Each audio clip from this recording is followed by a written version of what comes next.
ini kita akan mempelajari bagaimana cara cepat untuk mempelajari pencatatan akuntansi.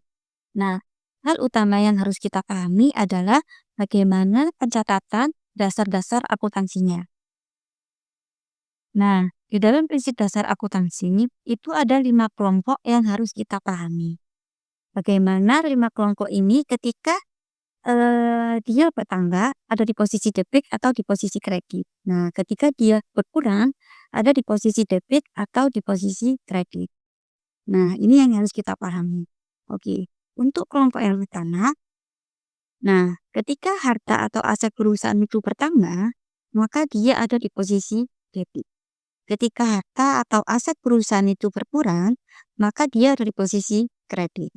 Nah, untuk kelompok yang kedua, ketika hutang atau liabilitas perusahaan itu bertambah, maka dia ada di posisi kredit. Ketika hutang atau liabilitas perusahaan itu berkurang, maka dia ada di posisi debit. Kemudian untuk kelompok yang ketiga, ketika perusahaan itu modalnya bertambah, maka dia ada di posisi kredit. Ketika modal perusahaan itu berkurang, maka dia ada di posisi debit. Nah, kemudian untuk kelompok yang keempat, ketika pendapatan atau penjualan perusahaan itu bertambah, maka dia ada di posisi kredit.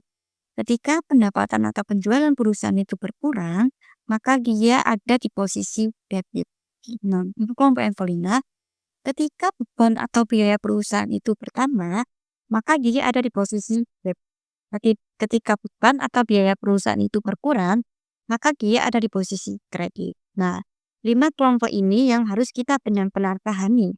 Di posisi mana dia akan bertambah atau di posisi mana dia akan berkurang.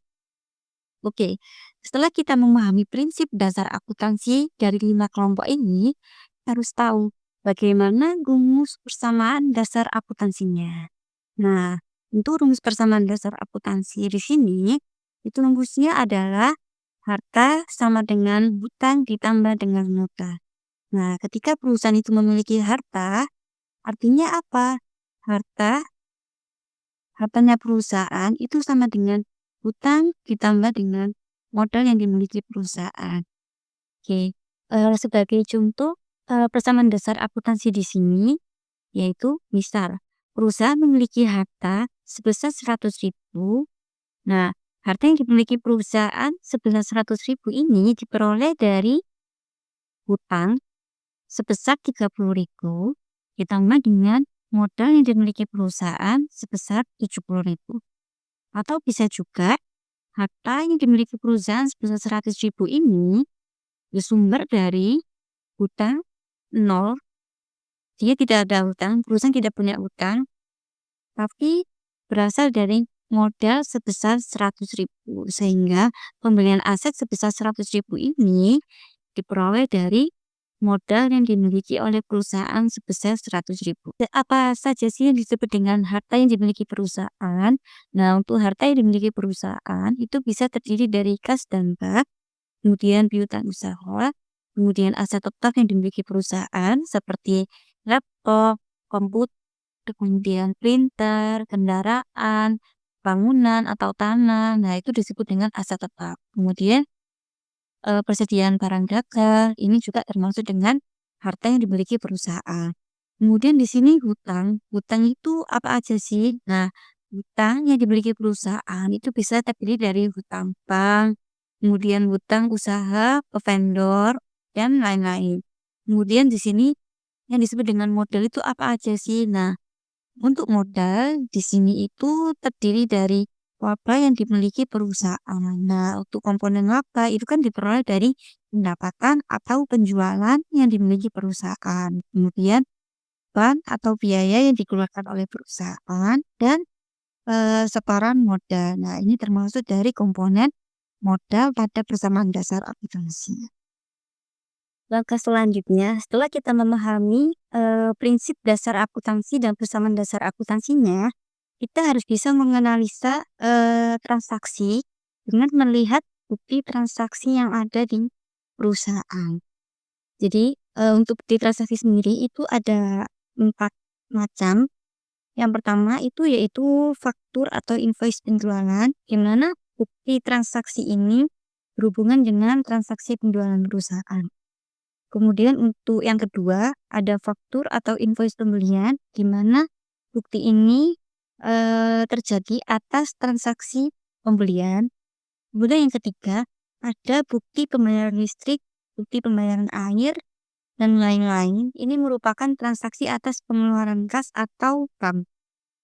Kemudian yang keempat, ada bukti penerimaan uang, di mana bukti ini atas transaksi penerimaan kas atau bank. Jadi ada 4 hal ini yang harus kita pahami sebelum kita melakukan penjualan pencatatan akuntansinya. Oke, untuk yang selanjutnya, di sini ada studi kasus di mana kita bisa memahami atau menganalisa transaksi yang ada di perusahaan, mulai dari bukti transaksi hingga sampai ke pencatatan penjualan akuntansinya. Perusahaan ini bernama Udinias Tas yang berdiri pada tahun 2018 yang bergerak di bidang perdagangan tas. Kemudian, pada bulan Desember 2010 terdapat transaksi sebagai berikut.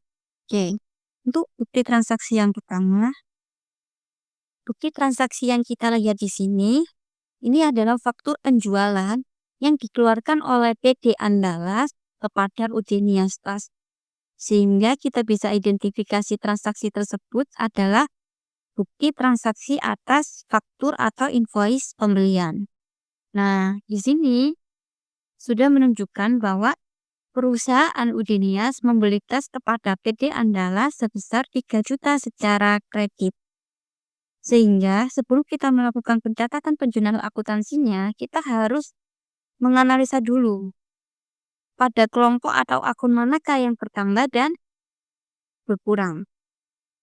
Oke, kemudian dianalisa sesuai dengan identifikasi transaksi tersebut bahwa ketika perusahaan itu membeli persediaan barang dagang, maka persediaan barang dagangnya bertambah.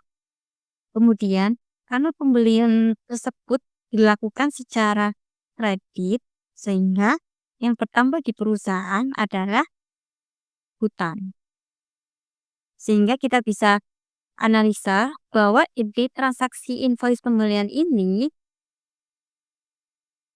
ada pada kelompok akun persediaan barang dagang bertambah dan ada di posisi akun atau kelompok hutang usaha juga bertambah. Kemudian setelah kita melakukan analisa pada transaksi tersebut, baru kita bisa melakukan pencatatan penjualan akuntansi ini. Sehingga ketika persediaan barang dagangnya itu bertambah, ada di posisi debit sebesar 3 juta. Kemudian ketika hutang usahanya perusahaan itu bertambah, maka dia ada di posisi kredit.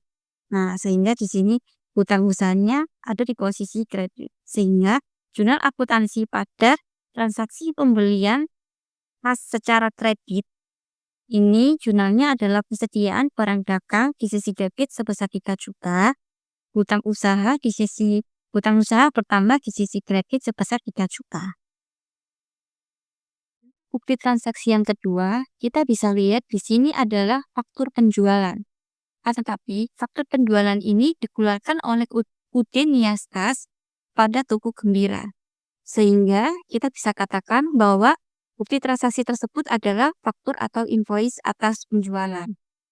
Kemudian di sini untuk identifikasi transaksi pada bukti transaksi tersebut, sini yaitu menunjukkan bahwa perusahaan Udinias menjual tas kepada Tuku Gembira sebesar 1.500.000 yang dilakukan secara kredit.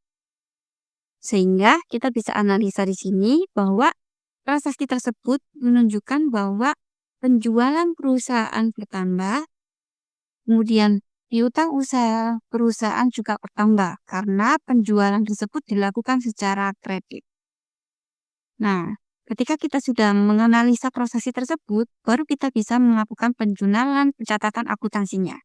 Sehingga di sini ketika piutang usaha bertambah, maka di sisi debit sebesar 1.500.000. Ketika penjualan barang dagangnya itu bertambah, maka dicatat di sisi kredit sebesar 1.500.000. Sehingga jurnal pada transaksi penjualan kepada Tuku Gembira yang dilakukan secara kredit ini Jurnalnya adalah piutang usaha bertambah di sisi debit sebesar 1.500.000. Penjualan barang dagang perusahaan juga bertambah sebesar 1.500.000 di sisi kredit.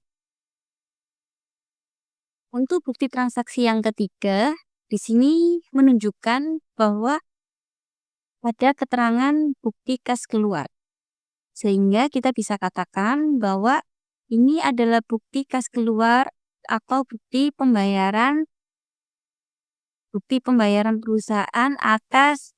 Nah, di sini ada keterangannya yaitu pembayaran atas beban angkut pembelian. Sehingga kita bisa identifikasi transaksi tersebut yaitu perusahaan membayar beban angkut kepada PT Andala sebesar 200.000.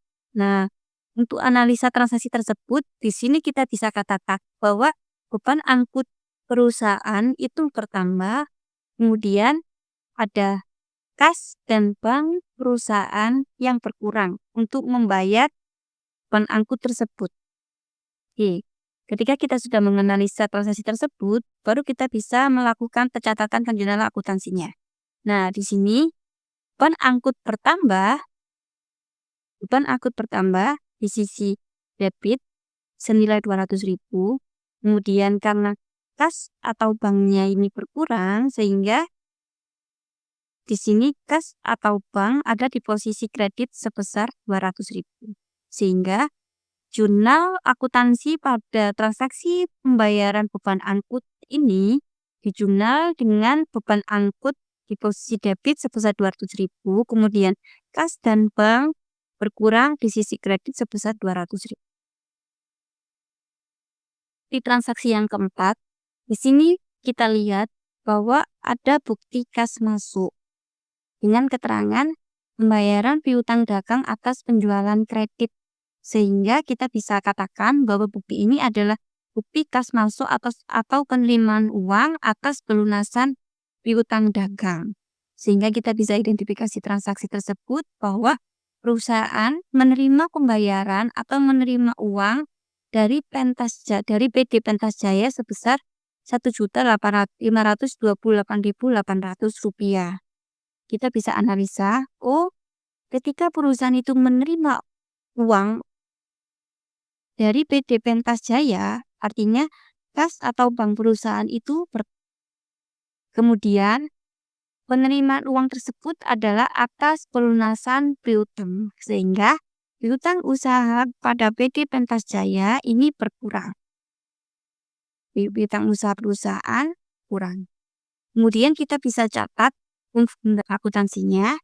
Ketika kas dan bank perusahaan bertambah, maka dicatat di sisi debit sebesar Rp1.528.800. Kemudian piutang usaha perusahaan berkurang, kita catat piutang usaha di sisi kredit sebesar Rp1.528.800.